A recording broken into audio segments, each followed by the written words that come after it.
그래서 오늘 제가 보여드릴 가시광 시스템은 네 가지입니다. 다이센스타일 TRF를 이용한 경우, 메탈리온 루프를 이용한 경우, 또 서펙턴트 마이셀에서의 가시광 활성을 보는 경우, 그리고 다이와 금속 이온을 갖다가 동시에 가시광하에서 제거하는 경우, 네 가지를 갖다가 간략히 소개해드리겠습니다.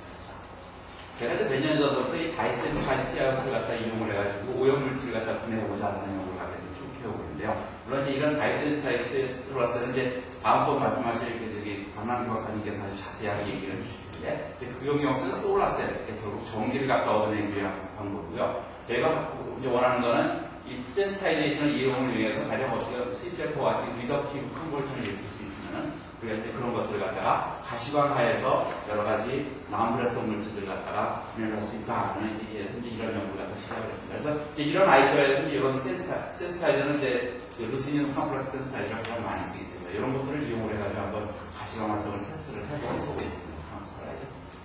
그래서 이제 이런 센스타이저를 올리면 이게 가시광 밴드가 이제 나타나게 되죠. 보통 PTR에서는 400나노미터 이하에서만 흡수하지만 센스타이저를 갖다 붙이게 되면 이제 이런 가시광 활성이 나타납니다. 그래서 이제 이런 것들 갖다가 아까 CCL4처럼 가시광화에서 CCL4로 갖다 분해를 하면은 가시광화에서 이제 CCL4가 분해되면 클로라이드 나오는 걸 갖다가 관측할 수가 있거든요. 근데 대부분 경우에는 퀀텀 물리가 굉장히 낮습니다. 그래서 뭐 10에 마이너스 3승, 10에 마이너스 4승 이런 오도이기 때문에 프랙티컬하게는 이제 별로 그렇게 좋지가 않죠. 그래서 이제 어떻게 하면 효율을 높일까라는 걸 갖다가 이제 좀 이런 연구를 해봤는데요. 그래서 여기서 왜 효율이 낮은가 하면 그 이유는 뭐냐면은 센스타이저가 이렇게 일렉트로사이트에 가서 일렉트론을 인젝션 한 다음에 대부분 다시 리컴비네이션 합니다. 그렇기 때문에 보통 소라셀 같은 경우에는 이 나노 파티클들이 계속 연결되어 있기 때문에 일단 일렉트론이 이렇게 인젝션 되면은 계속 일렉트론이 파티클에서 이제 합픽을 하면서 이동을 하게 되는데 광촉매와 같이 이렇게 파티클이 아이솔레이션 되어 있는 경우에는 파티클이 일렉트론이 한 번 인젝션 된 다음에 계속 도망갈 수가 없기 때문에 다시 이렇게 앞사이 센서가지고 대결하고 있어요. 그래서 이제 이 다이센서의 솔라스, 이런 다이센서의 퍼센트에 의한 이게 효율이 낮아지게 되는데요. 그래서 저희가 이제 여기다가 플래티늄 나노 파티클을 대부분 시켜봤습니다. 그게 어떻게 하면은 플래티늄 나노 파티클을 갖다 이렇게 하면 여기서 이제 세미컨덕터하고 메탈 사이에서 이제 샤키 베리어를 형성을 하면서 일렉트론을 갖다가 스캐빙 한다는 사실이 알려져 있습니다. 그래서 이렇게 되는 경우에는 결국 리컴비네이션 하는 다이내믹스하고 차지 트래픽이라는 다이내믹스 타입이 비슷하기 때문에 결국 이 리컴비네이션과 인터페이셜 타입 트랜스퍼가 이제 컨택트를 할 수가 있기 때문에 이렇게 되는 경우에는 효율이 약간 증대식이 있지 않겠냐 이제 이렇게 해봤습니다. 그래서 TRF에다가 이 나노 파티클을 갖다 포토 데파이저 시켜서 이렇게 만들면 아주 쉽게 할 수가 있습니다. 그래서 이제 이렇게 하면은 예상했던 데는 이제 효율이 많이 올라갑니다. 그래서 아까 플래티늄이 없을 때는 뭐 가시광화에서 클론이 나오는 것이 굉장히 작은 데가죠. 이것이 이제 플래티늄 나노 파티클을 갖다 위에 놓게 되면 이 일렉트론 스캐빙이 일어나기 때문에 리컴비네이션과 이제 경쟁을 해가지고 이 효율이 엄청나게 많이 증가하는 것을 볼 수가 있습니다. 그래서 지금까지 테스트해왔던 이런 이렇게 카보실레이트 링키지를 통해서 이제 TRF 서비스와 링크를 했던 거고요. 이제 이것들이 이제 불에서 별로 안정하지 않기 때문에요. 이런 리간들을 갖다 합성을 해서 포스포네이트 그룹을 갖는 것들을 갖다 놓고 TRF에다가 고정을 시켜놓고 효율이 어떤지를 봤습니다. 그래서 실제로 이제 pH에 어떻게 돼서 탑재는 pH 디펜던스를 봤더니 카보실레이트 그룹이 붙어 있는 거는 뭐 pH가 한 6 미만이 되지만 이제 붙기 시작하는데 포스포네이트 그룹을 갖다 붙는 거는 훨씬 더 넓은 pH 영역에서 이제 TRF 서비스에 갖다 붙게 된다는 것 같은 수가 있습니다. 그래서 이제 보통 이제 그 다이센스타일 솔라셀 같은 데서 쓰는 것은 이런 에스터 링키지를 갖다 통해서 이제 합니다. 근데 다이센스타일 솔라셀 같은 경우는 대부분 오르게닉 솔벤트 시스템인데요. 이걸 저희가 이제 하는 목적으로 하는 건 물에서 하는 거기 때문에 이게 이 에스터 링키지가 물에서 그렇게 안정하지가 않습니다. 그래서 이렇게 포스포네이트 그룹을 갖다 치환하면 좀 나아지지 않을까. 그래서 이제 이런 것을 한번 학습을 해가지고 해봤습니다. 해봤더니 역시 이 파란 게 이제 포스포네이트 그룹입니다. 포스포네이트 그룹을 했던 것들이 뭐 CCF나 뭐 트라이코라스테이트 이런 것들 갖다 공감분하는 높은 효율을 갖다 보여서 이것이 물에서는 좀 높다. 그런데 스터블러트 면에서는 그렇게 낮지가 않습니다. 저희가 맨 처음에 이제 포스포네이트 그룹을 갖다 한 이유는 물에서 좀 더 안정할 거다라고 생각을 해가지고 이제 어렵게 학습을 해가지고 실험을 해봤는데 효율은 좀 전반적으로 높게 나오는데 이 물에서의 안정성은 역시 별로 그렇게 낮지가 않습니다. 그래서 사실 이 센사이저를 이런 센스타이저를 이용한 그 가시광 방충 개발을 제가 보기에는 프랙틱하는 면에서는 스터블러티 문제가 해결하기 전에는 좀 가능성이 좀 적은 것 같고요. 뭐 지금도 뭐 어떻게 좀 효율을 증가시켜볼까, 아니 스터블러티를 증가시켜볼까 여러 가지를 해보고 있는데 아직은 뭐 뾰족한 게 없습니다. 그래서 이게 앞으로도 센스타이저를 TRT를 이용한 방충 개발은 아마 상당히 시간이 좀 걸릴 것 같습니다. 아니면 좀 길을 잘못 들었든지 그런 데가 아직도 재미난 연구를 하기에는 뭐 재미난 시스템입니다. 그래서 다음은 이제 도핑을 이용한 사례인데요. 사실 도핑을 이용을 해가지고 방충의 효율을 갖다가 증가시키고 이런 연구들은 엄청나게 많이 되어왔습니다. 그래서 이제 기본 원리는 뭐냐면은 이런 디펙트 사이트들을 갖다가 밴드에 내에 이렇게 우리가 인프레그네이션을 시켜주면은 여기서 이제 이렇게 디펙트 사이트부터 이렇게까지 밴드 애초같이 또는 여기서부터 이렇게까지 이렇게 익사이테이션을 하면 이제 가시광에서도 우리가 이제 익사이테이션을 시킬 수 있다. 그래가지고 이제 이런 것들이 가시광 활성을 보일 수 있다. 그래서 여러 가지 논문들이 발표가 됐습니다. 그래서 지금까지는 대부분 이제 뭐 메탈아이언 도핑을 갖다 하는 연구들이 되어왔고요. 또 요즘에 와서는 아까 본 박사님께서 말씀하셨지만 나이트로젠 도핑이, 카본 도핑이 하는 이런 그 난메탈을 갖다가 도핑을 시켜서 이제 가시광 활성을 갖다가 높이려는 연구 이제 최근 들어와서 많이 연구하고 있습니다. 근데 이제 여기 한 가지 우리가 주의해야 할 거는 가시광 방충매라고 뭐가 마술처럼 갑자기 뭐가 좋아지는 게 아닙니다. 왜냐하면 우리가 밴드의 UV에서 가시광을 갖다 조사한다는 거는 서머다이나믹 드라이빙 포스를 낮추는 겁니다. 그러니까 UV에서는 이만큼의 초합폐가 형성이 되기 때문에 그만큼의 서머다이나믹 유비닥스 포텐셜이 큰데 반해서 우리가 가시광을 쓰면 어쩔 수 없이 서머다이나믹 드라이빙 포스는 낮아질 수밖에 없습니다. 그러니까 결국 어플리케이션을 할 수 있는 반응성을 나타나는 효율이 떨어지고 또 셀렉티브 할 수밖에 없습니다. 그러니까 뭐 가시광 방송을 해가지고 활성이 더 좋다라는 연구를 여기저기 논문에서 많이 발생하는데 그런 경우에는 대부분의 경우는 되는 것만 보여줍니다. 내가 실험실에 측정해가지고 활성이 가시광에서 높게 나오는 것만 보여주지 활성이 나타나지 않는 데이터는 그 논문에서 보여주지 않죠.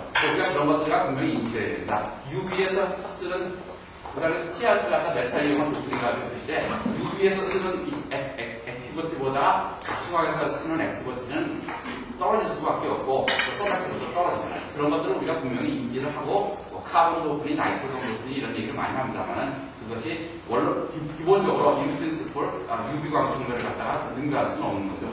결국 연력학적인 원리에 입각을 했어요. 그래서 이제 저희가 이제 여러 가지 테스트를 하고 있습니다. 오늘 여기서 잠깐 결과를 보여드렸는데 플래티늄 이온을 갖다 도핑한 결과를 하나 보여드리겠습니다. 다음 슬라이드. 그래서 이제 플래티늄, 보통 플래티늄 마디피케이션 하는 거는 아까 저기 처음에도 보였습니다. TRT 파티클은 플래티늄 나노 파티클을 갖다 데파이션 시키는 연구를 갖다 많이 했는데요. 여기서는 플래티늄을 갖다가 데파로 데파이션 시키는 것이 아니라 메탈 이온을 갖다가 레티스 안에다가 이제 인프레그네이션 시키는 이제 그런 것들을 갖다 보면서 합성은 이제 간단하게 이런 돌결 방법을 쓰고 플래티늄 프리커서로는 이런 클로로플래티늄 가스를 써가지고 이제 플래티늄 이온을 갖다 돌격하는 겁니다. 그래서 보면은 결국 졸결 방법 해가지고 이제 열 처리하면 이제 에나테이드 모텔로 시작하는 게 잘 보이고요. TM 사진을 찍어서 저희가 혹시 플래티늄 파티클이 형성이 되지 않았을까? 흔히 얘기하면 플래티늄 나노 파티클 서피스에 형성이 되지 않았을까? 이제 유심히 관찰을 했는데 플래티늄 나노 파티클 같은 것들은 보이지 않았습니다. 그래서 이것들이 적어도 하여튼 그러니까 디스퍼스 되 있는 거, 이온으로 도핑이 된 것 같다. 메탈로 된 건 아니다라는 것 같다. 확인할 수가 있었죠. 그래서 이제 여기서 보면은 이게 보통 이제 네이티브 TRT 되는 게이고요. 플래티늄 이온을 갖다 도핑하게 되면은 이제 가시광 쪽으로 이렇게 테일이 생기는 것 같다고 볼 수가 있죠. 그리고 이제 XPS로 봐서도 이제 플래티늄 스피치가 나오게 되고 이 왁스에이전 스테이트가 PT 제로가 아니라 그러니까 산화된 PT입니다. 그러니까 PT 이온은 상승 존재하고 PT 제로 메탈 상승 존재하는 건 아니라는 걸 확인할 수가 있습니다. 근데 보통 PT 메탈이 데파이션 TRT의 디퓨즈 리프렉턴스 UV 업소전 스펙트럼 찍어보면요. 대부분 이렇게 가시광에서 그냥 이렇게 백그라운드가 올라옵니다. 이렇게 떨어지지 않고요. 이렇게 계속 이렇게 컨스턴트하게 유지가 됩니다. 왜냐하면 메탈의 리플렉티버티에 의해 가지고 그런 현상이 나타날 때 플래티늄 아연을 갖다 도핑한 거 있는 것은 이제 이렇게 됩니다. 그래서 사실 이제 저희가 여기서 가시광만 쪼이면서 이제 한번 반응을 갖다 확인할 수가 있는데 여기서 보시기는 알겠지만 우리가 가시광에 의해서 액티베이션 되는 포션이 업소션이 작기 때문에 결국 효율이 좀 떨어질 수밖에 없습니다. 네, 다음 슬라이드. 여기서 보시면 이제 알겠지만은 그래서 이제 포크로피너를 갖다 가시광 안에서 420 나오는데 이상의 조사에서만 분해를 해봤는데요. 그래서 네이키 티아트 같은 데서는 이 비율이 좀 작습니다만은, PT가 도핑제 티아트를 하면 이제 포크로피놀도 업그레이드 될 수가 있었고, TOCD도 계속 낮아지는 걸 저희가 좀 봤습니다. 다이크로라스틴 같은 거는 UV광선면서 굉장히 잘 분해되는 건데요. 이런 것도 역시 네이키 티아트에서는 가시광화에서는 분해가 안 됩니다만, PT 이온이 높은 티아트를 이용해서 불가하는 분해가 되면서 이제 크로라이드가 나오는 걸 이런 식으로 이제 이런 것들이 우리가 여러 가지 매트를 갖다가 이렇게 디펙트 사이트로 만들어서 밴드겟 사이트 넣어주면 이제 가시광 발수율이 높아지는 것 같다 여러 가지 할 수가 있는데요. 이것도 마찬가지로 아까 제가 말씀드렸듯이 뭐를 테스트냐에 따라서 굉장히 달라집니다. 그리고 어떤 시스템에서는 전혀 효율이 없는 경우도 있고 그렇기 때문에 이제 우리가 이런 도핑을 이용해서 티아트를 갖다 가시광 발수율을 비교를 했을 때는 그것들의 이제 반응성을 갖다가 좀 정밀하게 이해를 할 필요가 있습니다. 자, 이건 C1 케이스로서, 이거는 그냥 티아웃을 갖다 마디파이드 하지 않고, 약간 좀 이상한 시스템입니다. 이상한 시스템인데, 상당히 하여튼 재밌어요. 이게 결국 뭐냐면, 그냥 네이키 티아웃을 쓴 겁니다. 네이키 티아웃에다가, 서스펜션, 물에다가 그냥 티아웃 파티클 갖다 서스펜션 시켜놓고요. 거기다가 CCLF를 풀었고, 서펙턴트 갖다 집어넣습니다. 서펙턴트는 보통 BRID라고 이렇게 생긴 놈 갖다 집어넣는데요. 또, 알프체이 쭉 있고, 이렇게 폴리에스를 악셀렌 그룹이 있는 설팩턴트입니다. 나나인의 설팩턴트죠. 이게 보면은 이제 전혀 가시광을 갖다 흡수할 깜빡지가 없는 그런 안싱크런 설팩턴트. 다음. 그래서 이제 저희가 이제 이걸 갖다 세 가지 섞었어요. CRF하고 CCLF하고 나라인 설팩턴트를 갖다 섞고, 이제 가시광을 갖다 조율수술을 시켜줬습니다. 그래서 CT하는 거 뭐냐고 보면 알겠지만은 세 가지 컴포넌트 모두가 가시광을 갖다 전혀 흡수하지 않습니다. 그래서, 그러니까 가시광을 전혀 흡수하지 않으니까 가시광 반응성이 전혀 없어야 되는데, 이 가시광을 갖다 쪼이면서 클로라이드, CCLF가 분해되면서 클로라이드가 나오는 걸 봤더니, 이상하게 그냥 클로린이 아주 잘 나오는 걸 갖다 관측을 했습니다. 그래서 이거 말씀드린 UV가 새 나오는 거 아니냐. 그래서 UV가 새 나오는 반응성에서 2프로카로리, 메탄올 이런 것들은 굉장히 UV에서는 포스캐비도를 작용하면서 굉장히 CCLF가 갖다 잘 분해졌기 때문에 그런 것들 갖다 익세스 넣어주고 동일한 반응 실험을 해봤더니 여기서도 반응이 없어요. 근데 이상하게 이 설팩턴트를 갖다 집어넣고 이렇게 하니까 가시광화에서 이 CCLF가 나옵니다. 클로라이드가 나옵니다. 그래서 사실 CCLF가 분해되는 메커니즘은 리덕티브 패스에 의해서 분해가 되거든요. 그래서 이제 이런 것들이 리덕티브 패스에 의해서 분해가 돼서 CCLF가 클로라이드가 나오고 코리인티 일렉트론 도노에가 소멸이 되면서 전반적으로 이제 CO2가 나와야 돼요. 그래서 정말 CCLF가 분해가 되면서 이제 CO2가 나오냐를 확인을 해봤습니다. 그랬더니 역시 가시광화에서 CO2가 나오는 것을 확인할 수가 있습니다. 그래서 여기서 보면 CCLF가 없이 설팩턴트만 있으면 설팩턴트하고 티아웃만 있으면 CO2가 전혀 거의 안 나오지 않는 걸 봤어요. 그래서 결국 여기서 나오는 CO2가 설팩턴트가 산화돼서 나오는 것이 아니라 CCLF에서 분해돼서 나온다는 건 이제 확인을 했는데 이걸 도대체 설명을 할 수가 없었습니다. 이게 도대체 광학 법칙에 맞지 않는다. 광학 법칙에 따르면 가시광을 갖다 흡수를 해야지만 반응이 일어나야 되는데 도대체 가시광을 갖다 흡수할 깜빡지가 없는데 왜 반응이 일어나냐. 그래서 이제 고민을 하다가 다음 슬라이드. 여기서도 보시면 알겠지만 BRI하고 비슷한 구조를 갖는 폴리에스라는 글라이콜을 갖다 대신 넣어봤어요. 그러니까 그래서 왜냐면 비슷한 효과를 갖다 보이는지 한번 보려고. 그래서 역시 설팩턴트에서만 그런 비저글라이트가 되어 있고 폴리에스렌 글라이콜을 넣어주면 이게 액티비티가 전혀 없습니다. 그러니까 역시 이 설팩턴트가 무슨 특이한 롤을 갖다 하고 있다는 걸 저희가 알 수가 있어요. 그래서 설팩턴트를 쭉 바꿔가면서 해봤더니 이상하게 이런 BRIJ 시리즈에서만 가시광 액티비티가 아니고 그렇게 나오고 트리토닌이 비슷한 근데 다른 점은 여기 벤젠등이 나오지 않았습니다. 워낙 케타닌 설팩턴트, 에나인 설팩턴트를 쓰면 가시광 액티비티 거의 없습니다. 그러니까 특이하게 이런 BRIJ 시리즈의 설팩턴트만이 가시광 액티비티를 갖다 보이더라는 얘기입니다. 다음. 그래서 이제 저희가 이제 이걸 갖다 앞서 스펙트럼을 갖다 측정을 해봤습니다. 그래서 보니까 이게 이제 BRIJ 솔루션이라고 말이죠. 가시광을 전혀 흡수하지 않고요. 이게 TRF 프로그램입니다. 그래서 TRF도 역시 가시광을 흡수하지 않습니다. 근데 요거 갖다 두 개를 갖다 섞으니까요. 요거하고 요 놈을 섞으니까 비저블 밴드가 이렇게 밴드가 약간 레드 시프트하는 걸 갖다 관측을 할 수가 있습니다. 그러니까 섞자마자 밴드가 시프트하는 걸 뭐냐면 결국에서 차이를 갖다 내보니까 이제 이런 디퍼런스 스펙트럼 차이가 나타났습니다. 이게 결국 뭐냐면은 우리가 설팩턴트하고 TRF를 갖다 섞게 되면은 이것이 어떤 형식으로든지 컴프레스를 갖다 이루어가지고 비저블을 갖다가 약하게나마 흡수하는 이런 밴드를 갖다가 나올 때 있다는 것을 저희가 이제 관측을 하게 됐죠. 그래서 실제적으로 이제 한번 그 여러 가지 서페턴트에 대해서 이 델타 A 밴드를 갖다 조사를 해봤더니요. 마찬가지로 강활성을, 가시광활성을 보이는 BRIDSD지만 이런 델타 A 밴드가 뚜렷하게 나타나고, 뭐 SDS니, CDS니 이런 것들은 델타 A 밴드가 거의 나타나거나 미약했습니다. 그러니까 결국 어떤 식으로든지 이 서페턴트가 서피스에서 컴플렉스를 형성을 해가지고 이것이 아주 위크하게나마, 약하게나마 가시광을 흡수해서 그것들이 우리가 일렉트론 트랜스퍼하면서 이제 할 수 있다라는 상당히 이제 이상한 결과를 사실 갖다 저희가 발견하게 됐습니다. 그래서 실제로 이제 서비스 하나 마디파이를 해봤어요. 그래서 저기 서비스에다가 플래티넘에다가 포토 데파이션을 시켰더니요. 웨이트가 확 줄어드는 걸 확인할 수가 있습니다. 그러니까 서비스에 뭔가 PT가 가서 갖다 붙이면은 웨이트 버티가 떨어지고 역시 마찬가지로 서비스 플래티넘과 붙이면서 아까 델타 A 밴드를 갖다 반식을 했더니 이 포토 플래티나이제이션에서 델타 A 밴드가 사라지는 것 같다고 볼 수가 있습니다. 그러니까 TIF 서피스에다가 플래티넘을 갖다가 이렇게 데파이전 시켜가지고 서피스를 갖다가 이렇게 커버를 하니까 결국 서펙턴트와 TIF 서피스 사이의 컴플렉세이션이 저해가 되면서 리액티브도 떨어지고 델타 에벤트도 줄어들고 이런 것들을 갖다 확인할 수가 있었습니다. 그래서 이런 것들이 확실히 어떤 그 메탈 서피스상에 뭔가가 일어나고 있다. 이걸 저희가 몰레큘러 레벨에서 어떤 컴플렉스가 생겼다는 걸 갖다가 확인할 수는 없었습니다만 뭔가가 일어나고 있다는 걸 확인할 수가 있었습니다. 그래서 이제 제가 이거 CCL4만 뭐 리덕션 시킬 수 있겠느냐.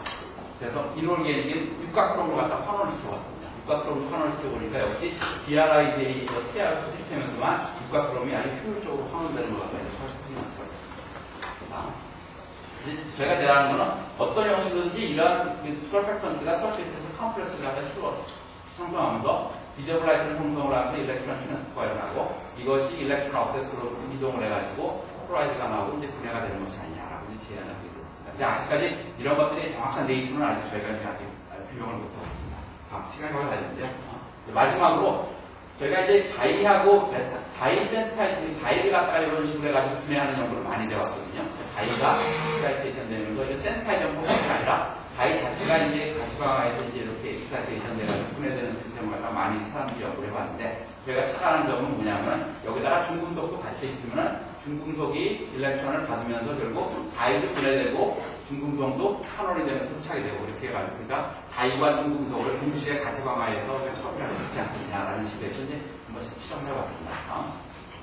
그래서 보시면은 AO7과 크롬 시스템입니다. AO7이라는 다이하고 크롬을 갖다 섞어놓고 각각 따로따로 실험을 했을 거다. 이 세 개를 갖다 같이 섞어놓으면은 다이가 엄청나게 빨리 분해되는 것 같다고 볼 수가 있습니다. 그러니까 시너지스 이펙트가 있는 거죠. 크롬이 일각선 되는 걸 봐도요. 크롬이 이거 따로따로 있을 때는 거의 액티버티가 없습니다만 크롬하고 AO7하고 같이 갖다놓고 크롬 시스가 일각선 되는 걸 보니까 역시 줄어드는 것 같다는 볼 수가 있습니다. 이게 결국 뭐냐면 우리가 가시광화에서 TRS 서스펜션에서 다이와 육각크롬을 갖다 동시에 효율적으로 대입할 수 있는 이 사례를 하나 보여드렸습니다. 결국 이제 이런 것들은 두 가지 시스템화 있으면 효율적이지 않은데 이렇게 세 가지가 콤바인을 하면 시너지적 이펙트를 보여서 굉장히 효율이 높아진다는 것을 확인할 수가 있습니다. 그래서 로다민비와 크롬에 대해서도 마찬가지로 다이가 분해되는 데서는 시너지적 이펙트가 크지 않습니다만 크롬이 분해되는 데서는 역시 시너지적 이펙트가 굉장히 커서 크롬이 가시광으로 해서 여기까지 성과로 포함되는 걸 볼 수가 있었고요. 다음 실버를 갖다 해왔습니다. 실버를 했더니 역시 마찬가지로 실버가 가시광화에서 분해되는 걸 볼 수가 있는데요. 다이하고 실버만 있으면 마찬가지로 분해될 건데 상당히 다른 양상을 갖다 보여주는데요. 다음 슬라이드. 이게 지금 TR2 파티클 여기 실버 파티클이 자라는 걸 봅니다. 실버가 자라는 것은 상당히 희한합니다. 왜냐하면 우리가 보통 PT를 갖다가 포토 데파이전을 시키면요. TR2 서피스에다가 플래티넘이 나노 파티클을 여기서 섞어서 자랍니다. 근데 이 실버는 상당히 특성이 이상해가지고요. 여기 TR 나노 파티클이 이만한데 실버가 이렇게 자랍니다. 그러니까 굉장히 덩어리로 그냥 굉장히 특이하게 자라는 것 같다고 볼 수가 있습니다. 그래서 이게 결국 결국 실버를 갖다 가시광을 이용을 해가지고 TR 파티클상에 이렇게 실버 파티클을 갖다 데파이션된 사례를 갖다 보여주는 건데요. 근데 이게 특이한 게 이제 이런 3컴포넌트 시스템에서는 이렇게 자라는데 반해서 2컴포넌트 시스템일 때는 실버 파티클이 이런 식으로 자랍니다. 훨씬 작아집니다. 그래서 보면 실버 파티클이 사이즈가 뭐 한 1마이크로미터까지 자랍니다만 여기에 2컴포넌트 시스템에서 보면 실버 파티클 사이즈가 이제 훨씬 더 작아지게 자랍니다는 것을 볼 수가 있어요. 둘 다 소프트 리더스를 일어납니다만은 그 다이나믹스가 굉장히 다르다는 걸 보여주고 있습니다. 자, 그래서 뭐 지금까지 한 말을 해서 네 가지 케이스에 대해서 지금까지 수업을 했습니다. 그래서 이 TRP 시스템이 일반적으로 가시광 액티버티가 없습니다만 특이한 경우에 있어서는 가시광 액티버티가 있는 것이 있고 제가 이제 저희 실험실에도 또 실험하고 있는 결과 중에서 이 아무런 마디파이가 안 되는 그냥 피어 TRP가 어떤 특이한 서브스트레이트에 대해서는 가시광에 의해서 분해되는 현상들을 계속 발견하고 있습니다. 뭐 TRP에 대한 가시광 액티버티는 아마 앞으로도 좀 계속 연구해야 될 여지가 있다고 생각합니다. 네, 감사합니다.